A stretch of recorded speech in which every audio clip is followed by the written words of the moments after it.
Hello, this is Kimberley Chalmers with the Be Well and Be You podcast, where I talk about everything to do with your health, your well being, and ultimately how to live your most vibrant life. And today I want to talk about our perception. And specifically, I want to talk about how our perception determines our reality. And the reason I'm going to be talking about this with you today is because this seems to be coming up a lot in conversations that I'm having with people and a lot in my own personal reflections.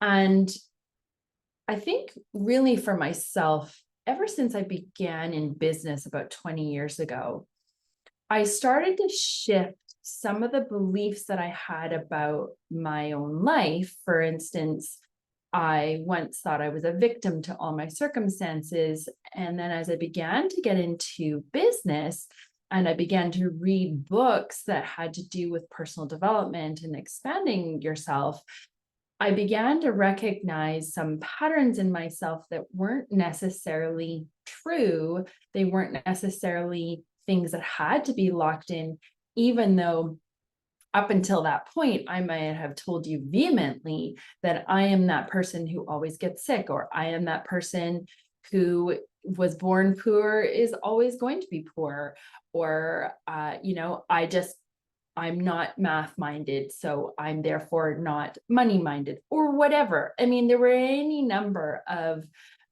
beliefs that I had, perceptions that I had around my circumstances in my life and myself that then manifested themselves into my reality. So I was a person who was always chronically sick and always in debt and never had enough money and so on and so forth.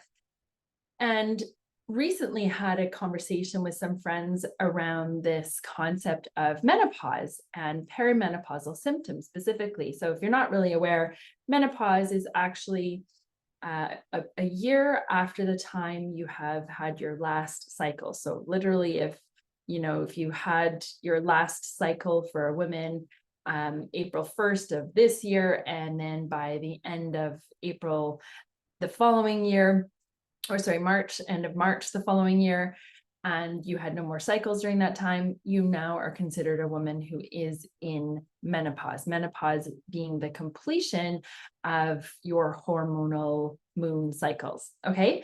So we were having this conversation around perimenopausal symptoms.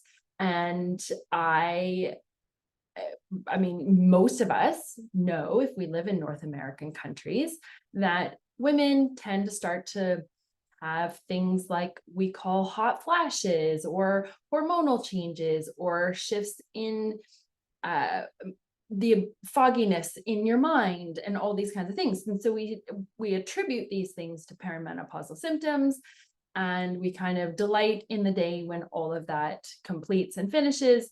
And it's seen as this time period in your life where you kind of don't really want to go through it, but it's kind of a must do, and you have to suffer through it. And hopefully within 10 or 20 years, it completes, and then you can move on with your life. And this really is our perception, I would say, as a general rule within our culture. And yet, around other cultures in the world, this isn't necessarily their experience. And in fact, in Japan, it was only recently that they came up with some terminology for the term hot flashes. They didn't even have terminology for it before. And so when you look at, they don't even have language for this. In fact, they don't even really report symptoms the way that women report symptoms here. And they're not showing up medically in their medical journals in the same way that it's showing up in our medical literature. And then you look at other countries, like the Mayan culture, where there are still some Mayan cultures in the world. It's not, all gone and vanished like we maybe would have thought has happened, which again, another belief, that there are some Mayan cultures where they really don't experience the perimenopausal symptoms. And if you look at other cultures around the world, they look at this season, for instance, in a woman's life, as a beautiful time of transition, as a time of wisdom, as a time when these are now the wisdom healers. These are now the women in our culture who are celebrated and revered. Yet what do we have in the North American culture? Oh boy, you hit 50, watch out. We don't really need you anymore. We've got the young, fresh life. We've got the younger people to take over now. You're just kind of, you're kind of passé. And I'm obviously speaking in, gross generalization, but my point here is that we have some cultural expectations, some cultural ways of looking at and perceiving this season in a woman's life. Is it true? Is it actually true that all women must go through step 1 to get to step 10 here? Do we need to go from A in order to get to Z or to Z, depending on which country you're in? And so these are the kinds of conversations. Now, obviously, if you're listening and you're not a woman in that season, or you're a male and you're definitely not going to go through menopausal symptoms, what my point here is, have I bought into any belief along the way in our life that maybe doesn't have to be that way? That maybe if we shifted our perspective, we might actually experience a different result. So in this example that I've given, what if we looked at this season in life culturally as a season to be celebrated, as a season to be welcomed, as a time in a woman's life where she now steps into a feeling, a sensation of rebirth? What if, as a young woman who's 15, who's newer into her cycle and newer into the season of her life and exploring it, what if the cultural norm was that season is celebrated? Which, let me tell you, when I hit that season in my life, I don't know, I was 13 or so, I did not celebrate this. It was like, oh no, this is terrible. And now I have to cycle through this every 28 days or every 36 days or whatever that looks like. And it's like, oh boy, here we go again. So again, a bought in belief that this part of womanhood is really not to be celebrated. And so all the way along, we have these cycles and these seasons for women where we're not so keen on it. What if we changed our entire perspective as a culture on our experience of life in these ways? Now, I want to go back a few hundred years, and I want to look at a story of a philosopher, a physicist, an astronomer, an engineer by the name of Galileo. And I want to look at what we all think is kind of humorous now, but wasn't so humorous back then, because the perception at the time of the Earth and the planets and the sun, moon, and stars was such that everything revolved around the Earth. That's what we believed as a human species, for the most part. Yes, prior to Galileo in the 17th century, yes, there were other philosophers, other people who recognized that the Earth was round, recognized that there was this incredible whole solar system. But what happened in the 17th century with Galileo is here he was beginning to adopt some beliefs around the heliocentric model of the Earth, which was that the Earth orbits around the sun along with other planets, which was very contrary to the geocentric view of the Earth being at the center. And eventually he was actually placed under house arrest by the Catholic Church for these views, which were considered a contrary against their views on how the world, how the universe functions. And so he was literally under house arrest until the day he died. Thankfully, we still were able to pass along his ideas. We still were able, his message was able to get out there. And he's actually seen as the father of modern observational astronomy and a key figure in the transition from the medieval worldview to the scientific worldview of the Enlightenment. Because, of course, we now know that the things that he was teaching were, in fact, the truth. But when you look at it, when you look at what the religious leaders, what the political leaders of that time, the view that they held made them see him as somebody who was a threat. He was a threat to their very way of life, their very perception of how they saw the world. So because of that, in their minds, they had to imprison him. When we look at the witches, right, we all know the stories of women being burned at the stake, predominantly women. Yes, there were some men, but predominantly women were the ones who were burned at the stake for their witchcraft. And in part, it was because the perception of women at the time in history was that they had inherent weaknesses, that they had emotional instability, that they had a susceptibility to temptation, which then contributed to their association between, witchcraft and all the evils and devilish things that they would be a part of, right?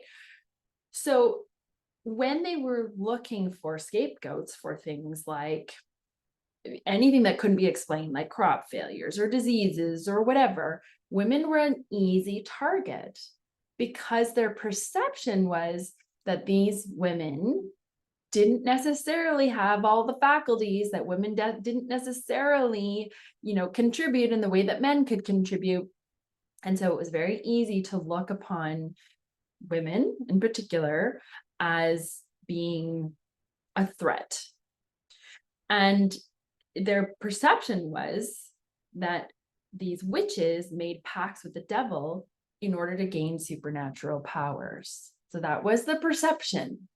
Whether they were right or definitely not didn't matter, because their perception was so strong and they held to it so tightly that they would not be able to actually see anything to the contrary.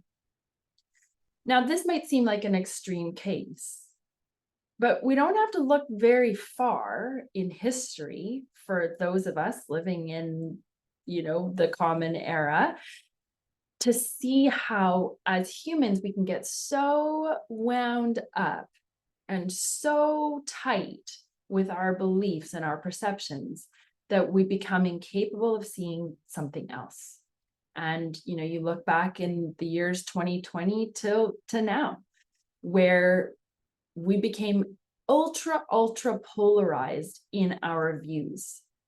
And we could only see the person in opposition to our views as somebody who was contrary, as somebody who was to be feared, as somebody who was really of the devil, of the opposite side. And we, as humans, we like to think that we've come so far since the era of the witch hunts and since the era of Galileo, where of course we don't have a flat earth, of course the earth orbits around the sun along with the other planet, of course. And yet, have we come so far? Have we? When we really don't have to look far for us to actually see a very recent time in history, and even today when we look at political situations in different countries where you must be a terrible human if you believe that this person should be in political power. You must be a horrible human. Goodness knows You can't have much sense. You certainly can't have much intelligence if you align with this person. So the invitation to all of us is to not just look at ancient history, not just to look at, oh, those silly humans and how could they possibly have viewed things from that perspective, but to actually look at ourselves and to look at our current present day experience of how we see the world. And is it that we're seeing things through this perfect lens where we absolutely know without a shadow of a doubt that our experience is the only experience and is the right experience? Or is there a possibility that there might be another perspective, that there might be, if more information was gathered, a possibility that I could open my mind to something else? Now, this can feel really, really frightening. And I remember when I began to get really, really real with myself, because I had lived under the Christian umbrella for decades. And for about 20 years, I had wrestled, struggled, and didn't 100% believe, but kind of felt like I should, because the opposite of that was too scary and too, evil, for lack of a better word. And it was so hard for me to get to the point of actually allowing myself to be honest with myself and to explore other possibilities. What if all the things that I had been taught and learned and studied and thought to be true, what if that wasn't true? So that was terrifying for me, very, very scary, and not an easy time for me because of all the beliefs that I had so strongly built up around my whole world. And yet, when I began to unpack the beliefs and I began to look at things through a different lens and ask different questions and invite different possibilities, my life changed. And I actually look back and I realized, wow, I was so wound up in fear and so chronically terrified that everybody was going to hell. And, that was my experience. That was how I lived my life. And I believe that was right. That was true. And now that I no longer ascribe to a very specific set of beliefs, I have an incredible sense of freedom for the first time in forever. And there's a lightheartedness to how I go about my life.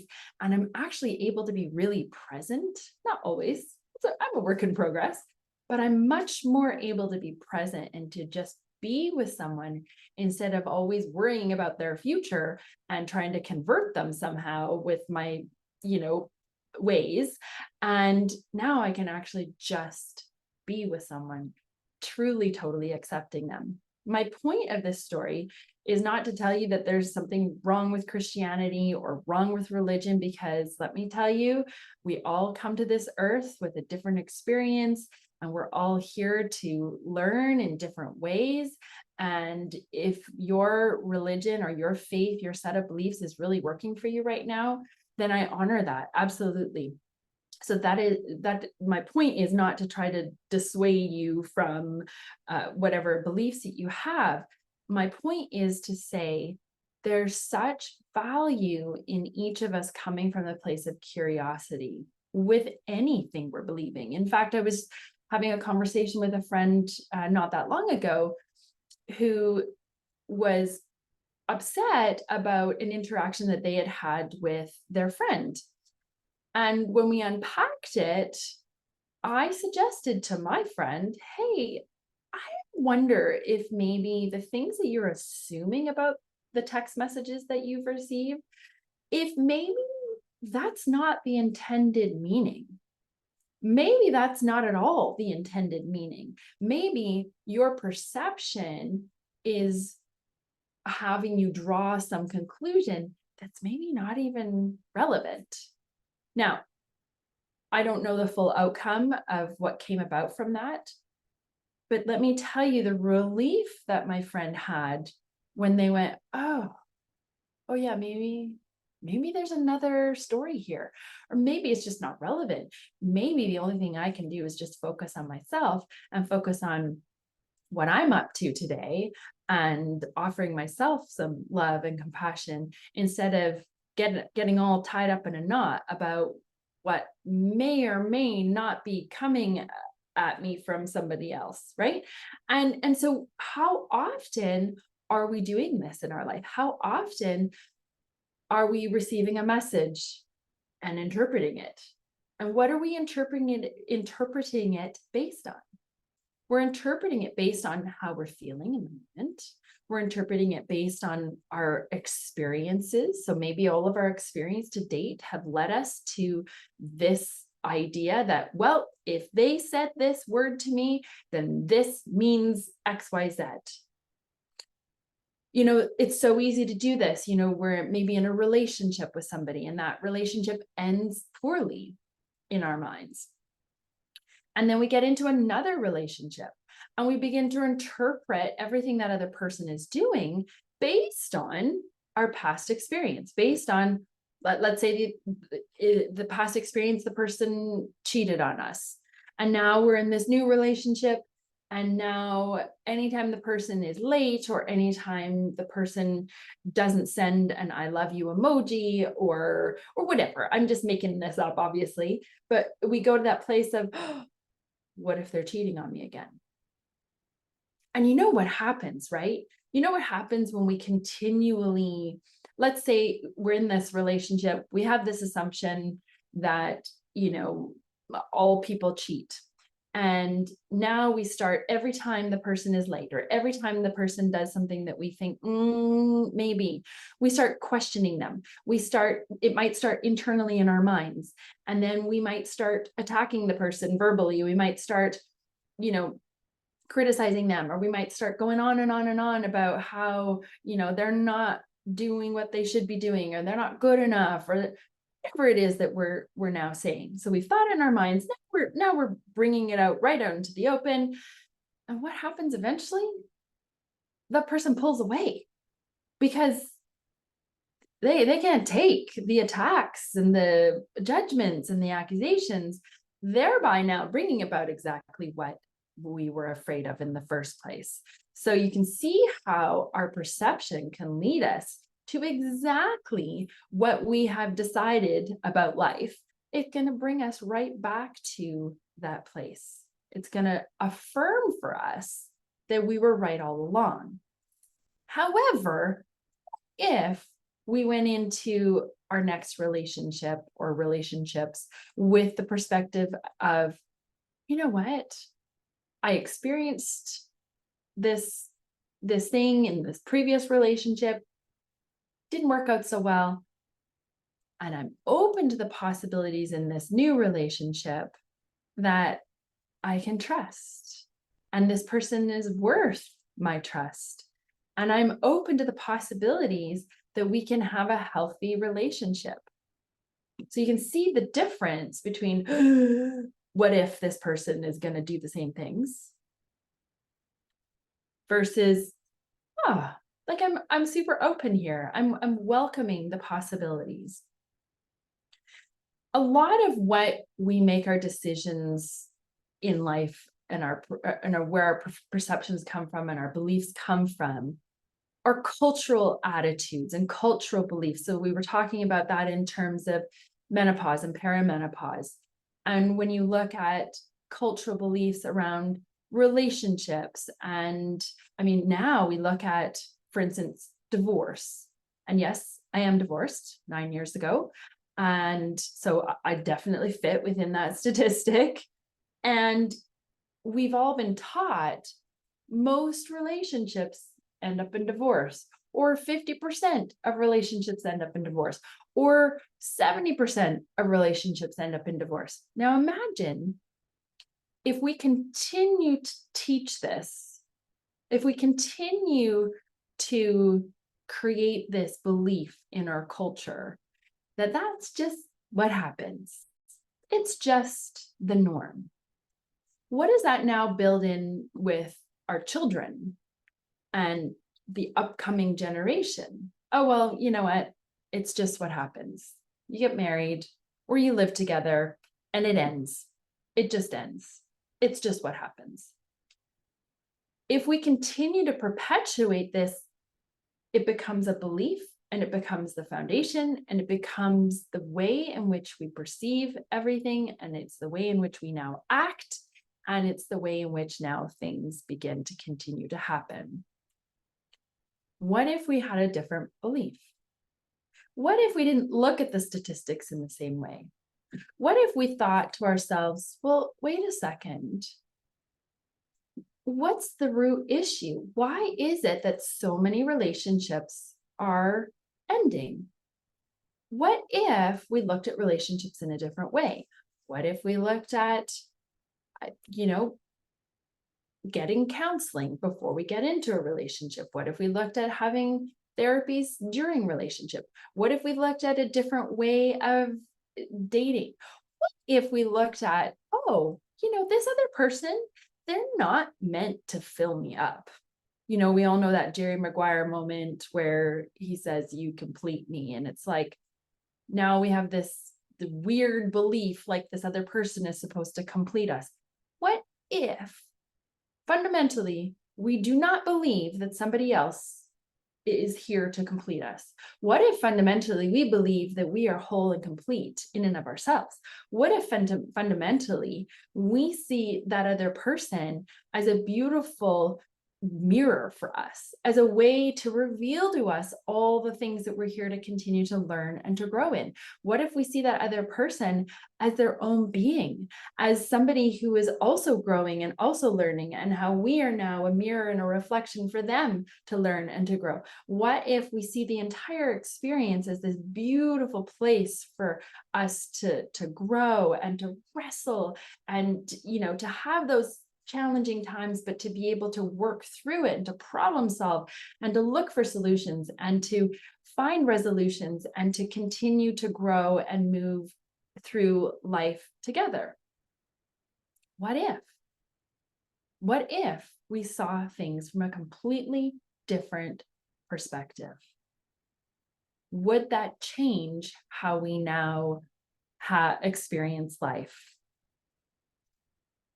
I have a friend who recently, or it's been in the past while, is estranged from their child because they have varying beliefs on a decision. And it was a decision around vaccines. And one decided to, and one decided not to, and the one who decided to decided they were no longer going to be in relationship with the other. Because of that belief, that strong belief, and we've all been there. We know we were all super passionate in one way or the other. We were I know I fell into it where I was very polarized in my thinking and I could not see the other side until I began to realize, wait a second, if I want them to see my side, probably need to be more open to their side as well, right? Like I had to go through that whole process myself.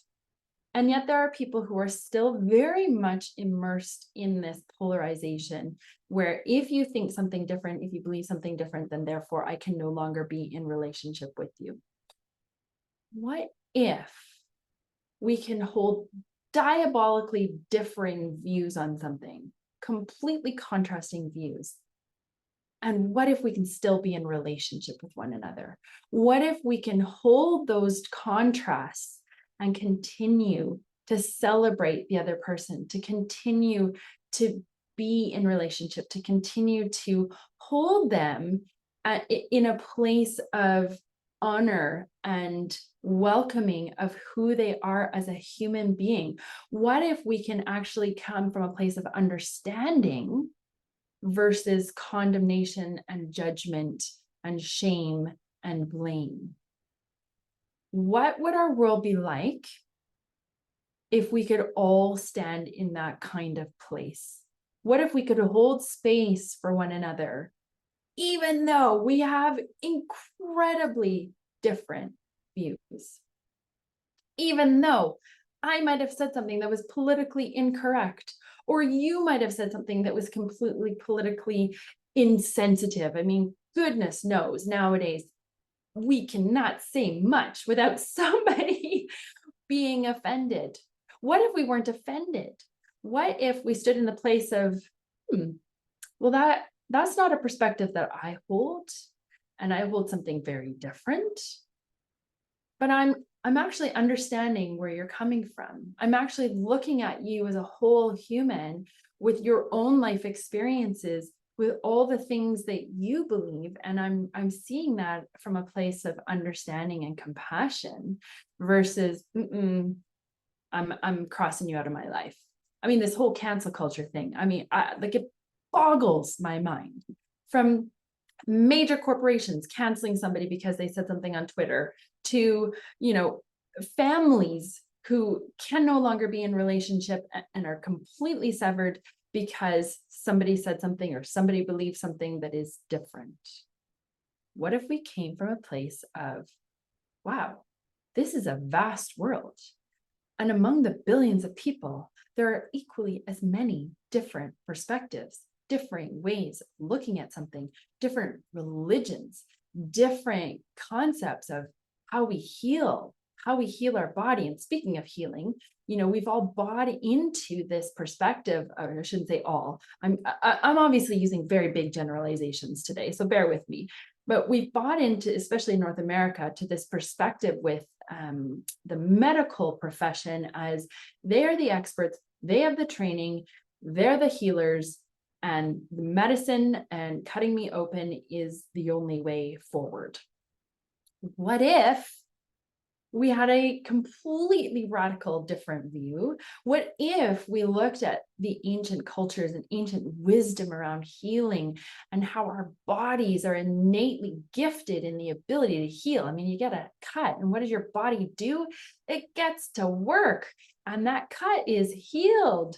It is amazing. I love it when my little kids, when they get scuffed up knees, and we can literally watch our bodies heal.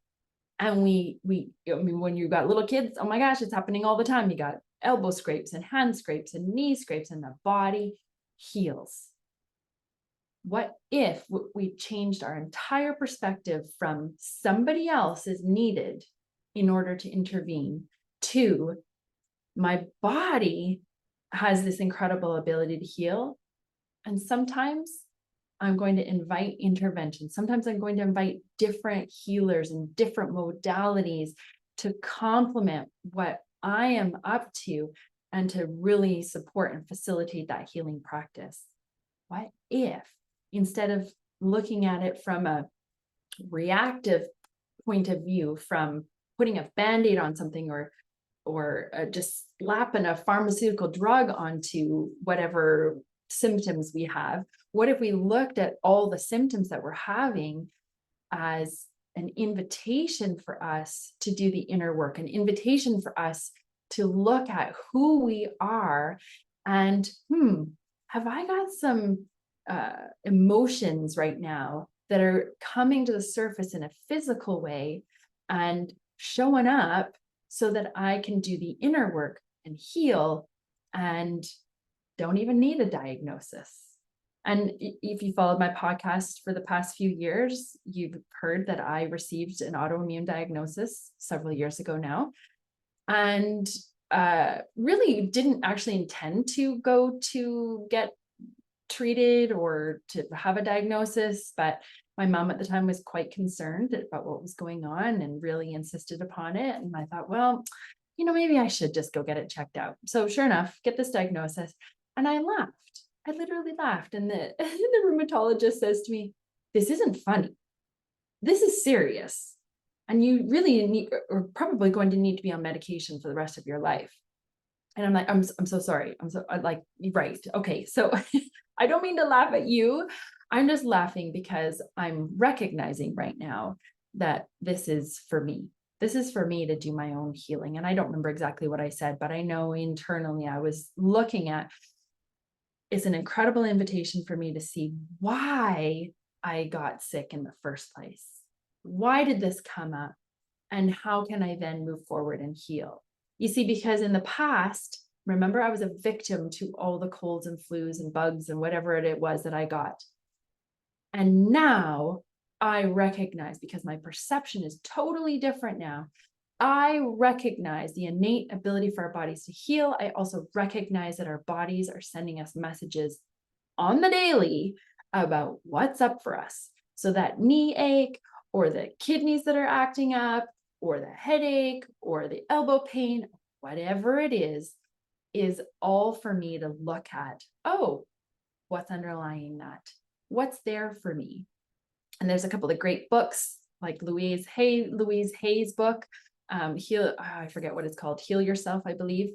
There's so many great books where you can actually look at what is the symptom and what is the emotional underlying potential cause of that. So all of this to say, my invitation to you is, you might be having some challenges. You might be finding that your relationship is really extra challenging, or you have a severed relationship with someone, or you may be finding that some of the conversations you're having with people are really painful, like you're really experiencing some serious pain around it because your views are so vastly different, or you're seeing things online and social media where it appears like there's just nonstop contrast. I mean, really, our world is filled with contrast, right?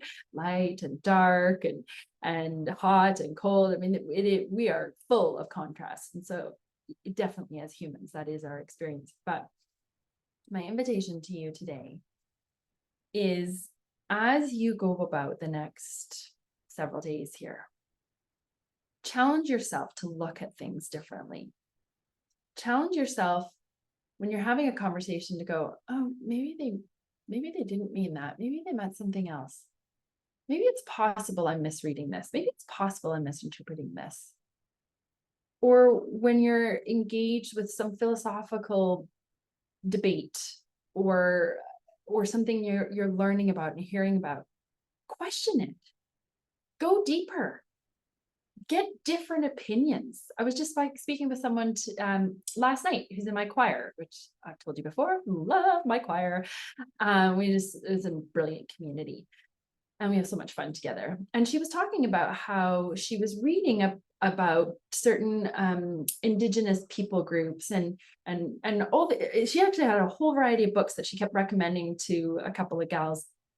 And we were asking her, like, why have you read all of these? And she's like, well, because I always feel like I want to know all the sides. I don't want to just know my own opinion. I want to know, what do other people think? And I so appreciate that, because she is somebody who I actually really experience as someone who is free from judgment of others. She is very, yes, she has opinions and viewpoints, and is a very strong-minded woman.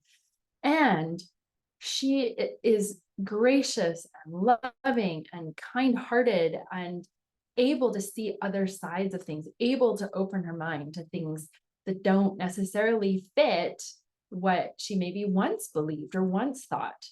And I feel like the more that we can approach life like this, just imagine the possibilities. Imagine the possibilities for our planet, for our relationships, for anything. I mean, speaking of the planet, if you look at what we're being told in the media right now about climate change, we are being told one thing, one perspective, which is humans have created this, have caused this, and we're to blame, we're at fault, and we need to, depopulate. Again, gross generalizations, but this is from what I've read in, biological texts and what I have seen all over the place. Let's depopulate in order to get our planet under control. That is the prevailing thought. That is the prevailing what we are being told. What if we didn't have to depopulate? What if population wasn't the problem? What if it was simply about how we steward the resources? What if it was about how we treat our earth? What if it was about what tools we use, what things we dig up? What if it was about really looking at every day as we go about our day, if we are grateful and we are hugging our trees and we are celebrating this beautiful earth that nourishes us and that grounds us and that gives us so much life? What if we culturally shifted that? Would that change the decisions that we make? Would that change how we go about our life? Would it change how we farm? Would it change, how we connect with people? So for me, it's not about looking at what somebody else is telling me or what media is trying to tell us. It's looking at, are those statistics the entire facts? Is that the entire picture? Or are we looking at a tiny microscopic part of the painting right now? Are we only looking at the little tiny little piece in the corner and we're missing the entire vastness of this incredible painting? Because I feel like a lot of times we're only getting that little tiny the little tiny perspective. And so in order for us to have the shift, to have that miracle that I was talking about, it's just a little shift in our perspective, and it can change our relationships. We go more into love, expand our love, be more open-hearted, be more understanding. And now that person who used to irritate us or drive us crazy doesn't irritate us so much, because we've actually focused on love and compassion and understanding. And now we can actually see their perspective. We don't have to agree with their perspective. I mean, Lord knows we're never going to agree on everything. But if we can actually shift our perspective, it is going to change our experience of how we show up. It's going to change how we feel, and it's going to change the outcome. It's going to change our reality because we have shifted our perspective. My entire life since I got honest and told my family and told my loved ones that I was no longer in, the sort of set rules of Christianity, that it was no longer that way, my entire life shifted from that point. And gifts that I now have, healing gifts that I now have, never would have seen. I would never have known that I have these abilities, because I wouldn't have wanted to see them, because under that framework that I believed in, that I held to be the only truth, would not have allowed me to actually see the gifts that I have, to see that I can experience energy in a way that I didn't realize that I could experience. So it's opened things up for me. And my invitation to you today is that you have the ability to open up your life, to expand your life, to expand who you are. When you begin to expand your perception, when you begin to shift your perception of something, it's going to shift your reality. And we are all here on this beautiful learning journey together, and may as well enjoy it, right? May as well celebrate, even in the midst of challenges. May as well feel grateful, and to be in a space where we can actually receive, because we have opened our perception. I so appreciate you being here with me today. Thank you so much. And if there's anything in here that has really resonated with you, please feel free to share this with someone that you care about. And I always appreciate your positive reviews as well. Feel free to find me on social media. I'm on LinkedIn as Kimberley Chalmers. I'm on Instagram as Kimberley R. Chalmers. I'm on Facebook as Kimberley Chalmers. You can also check out my membership community at upliftedcollective.co, which is a beautiful space if you're wanting to connect with like-hearted souls who don't always agree, who don't always think the same way, but who desire to live a beautiful, purposeful life. And we desire to live it in community, and it's hybrid. So we're online and we're offline, and we have so many beautiful times where we get to connect together. So if you're interested in anything like that and you want to shift your vibration and you want to come from a place where you're feeling more abundant and feeling more alive, then I highly encourage you to check out the uplifted there's no that check out upliftedcollective.co, where you can find out more, and feel free to message me on any of the social media channels. Ask me your questions. Let me know what you didn't agree with or what you did agree with, right? Like, this is all about each one of us learning and growing together. Thank you so much. Have an extraordinary day. Keep your minds open to the possibilities and be prepared, because as you begin to see things from a new perspective, it is going to rock your world. All right. As always, be well and be you.